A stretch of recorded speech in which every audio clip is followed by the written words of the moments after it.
Hello. ఈరోజు నేను ఒక కొత్త విషయం చెప్దామని అనుకుంటున్నాను. ఏంటంటే ఎప్పుడైనా మీరు పన్ను నొప్పి గురించి హాస్పిటల్‌కి వెళ్ళినప్పుడు, మీకు ట్రీట్మెంట్ కాకుండా పన్ను తీయించుకోవాలి అని ఒకవేళ మీకు ట్రీట్మెంట్ అడ్వైస్ ఇస్తే గనక, మీకు సడెన్‌గా ఒక థాట్ వస్తది. అదేంటంటే ఇప్పుడు పన్ను తీయించుకుంటే కన్నుకేమైనా ఎఫెక్ట్ అవుతుందా అని.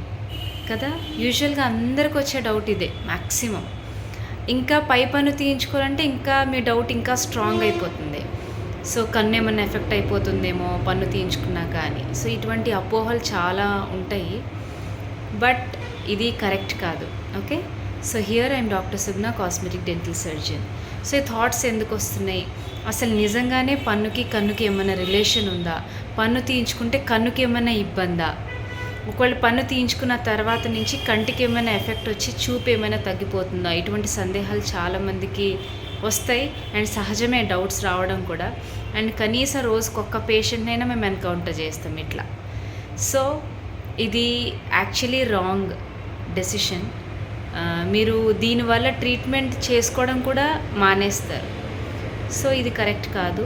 దీని గురించి నేను ఫుల్ వీడియో అప్లోడ్ చేస్తాను. వై అసలు ఏంటి ఇష్యూస్ ఏంటి, పన్ను తీయడం వల్ల అసలు పన్ను తీసేటప్పుడు ఇంజెక్షన్ ఇవ్వడం కానీ, తీసే టైం కానీ, తీసే తర్వాత తీసుకుంటున్న మెడికేషన్ కానీ, లేకపోతే మీరు ఫాలో అయ్యే ఇన్స్ట్రక్షన్స్ ద్వారా కానీ కంటికి ఏమన్నా వచ్చే ప్రమాదం ఏమన్నా ఉందా అనేది నేను వీడియో చేస్తాను.